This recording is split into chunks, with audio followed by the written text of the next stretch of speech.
বাংলাদেশের যেখানে সবচেয়ে বেশি বন্যা হয়। বাংলাদেশ দক্ষিণ এশিয়ার একটি নদীমাতৃক দেশ। এখানে শতাধিক নদ নদী এবং শাখা নদীর অস্তিত্ব রয়েছে। এর ভূগোল, জলবায়ু এবং পরিবেশগত বৈশিষ্ট্যের কারণে প্রতি বর্ষা মৌসুমে বন্যা হয়ে থাকে একটি নিয়মিত প্রাকৃতিক দুর্যোগ। তবে দেশের কিছু নির্দিষ্ট অঞ্চল এমন রয়েছে যেখানে বন্যা শুধু বার্ষিক দুর্যোগ নয়, বরং মানুষের জীবনের অংশ হয়ে উঠেছে। এইসব এলাকায় বন্যা মানেই ঘরবাড়ি হারানো, ফসলের ক্ষতি, রাস্তাঘাট এবং স্কুলের ধ্বংস এবং মাসের পর মাস চরম দুর্ভোগে দিন কাটানো। আজকের এই প্রতিবেদনে আমরা জানব এমনই 5টি এলাকা সম্পর্কে যেখানে বন্যা সবচেয়ে বেশি হয়ে থাকে। প্রথমেই রয়েছে ফেনী। উপকূল এবং পাহাড়ি ঢলের ভয়াবহ সম্মিলন। গত কয়েক বছরে ফেনী জেলা পূর্বাঞ্চলের সবথেকে বন্যাপ্রবণ অঞ্চলে পরিণত হয়েছে।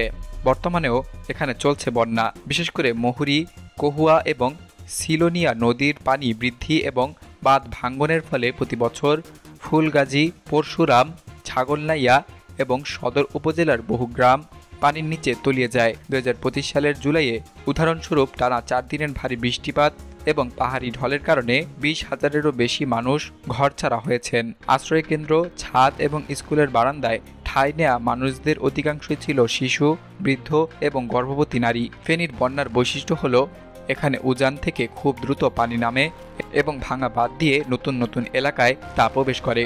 নদীর বাঁধ দীর্ঘদিন সংস্কার না হওয়া, অপরিকল্পিত ভবন নির্মাণ এবং খালা নাল ভরাট হয়ে যাওয়ার কারণে বন্যা আরও ভয়াবহ রূপ নেয়। এরপরে রয়েছে কুড়িগ্রাম, উত্তরের বন্যাপীড়িত জনপদ। উত্তরাঞ্চলের সীমান্তবর্তী জেলা কুড়িগ্রাম বরাবরই দেশের সবথেকে বন্যাপ্রবণ অঞ্চলগুলোর একটি। ব্রহ্মপুত্র, তিস্তা, ধরলা, দুধকুমার নদীগুলো এই জেলার মধ্য দিয়ে প্রবাহিত হওয়ায় প্রতি বছর এখানে প্রবল বন্যা দেখা দেয়। কুড়িগ্রামের উলিপুর, চিলমারি, রৌমারি এবং রাজীবপুর উপজেলা সবথেকে বেশি ক্ষতিগ্রস্ত হয়ে যায়। শত শত গ্রাম প্লাবিত হয়, ফসলি জমি ধ্বংস হয় এবং নদী ভাঙ্গনে বসতভিটা হারায় হাজার হাজার পরিবার। এরপরে রয়েছে সুনামগঞ্জ, হাওর অঞ্চলের ক্ষণিক ঢলে বিপর্যয়। সুনামগঞ্জ একটি হাওর অধ্যুষিত এলাকা যেটি প্রতি বর্ষায় মেঘালয়ের পাহাড়ি ঢল এবং অতিবৃষ্টিতে প্লাবিত হয়। বিশ্বম্ভরপুর, তাহিরপুর, জগন্নাথপুর, দিরাই উপজেলাগুলোতে আকস্মিক ঢল আসে এপ্রিল-মে মাসে, যখন বোরো ধান পাকার পথে থাকে।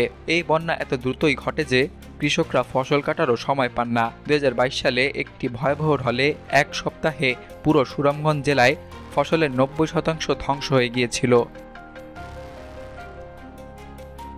এরপরে রয়েছে জামালপুর, ব্রহ্মপুত্র পাড়ের দুর্দশা। জামালপুর জেলা মধ্যাঞ্চলে অবস্থিত হলেও এর ব্রহ্মপুত্র এবং যমুনা নদীর তীরবর্তী অবস্থান এবং নিম্নভূমির কারণে প্রতি বর্ষা মৌসুমে প্রবল বন্যায় আক্রান্ত হয় এই জেলা। ইসলামপুর, দেওয়ানগঞ্জ, মাদারগঞ্জ উপজেলা প্রতি বছরই ব্যাপকভাবে প্লাবিত হয়।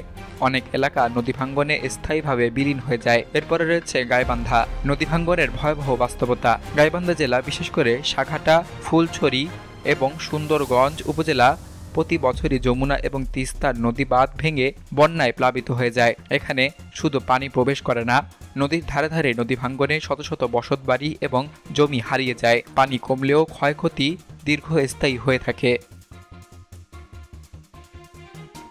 প্রাকৃতিক দুর্যোগ নাকি পরিকল্পনার অভাব?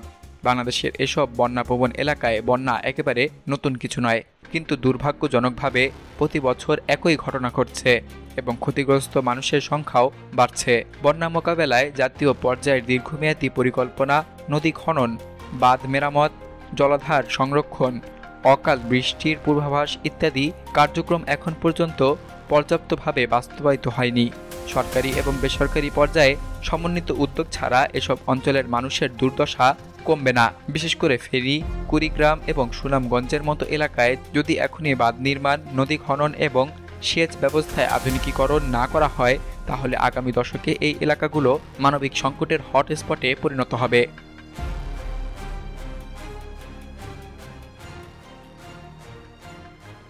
সকল প্রকার খবর জানতে এখনই সাবস্ক্রাইব করে রাখুন আমাদের চ্যানেল বাংলাদেশ কণ্ঠে।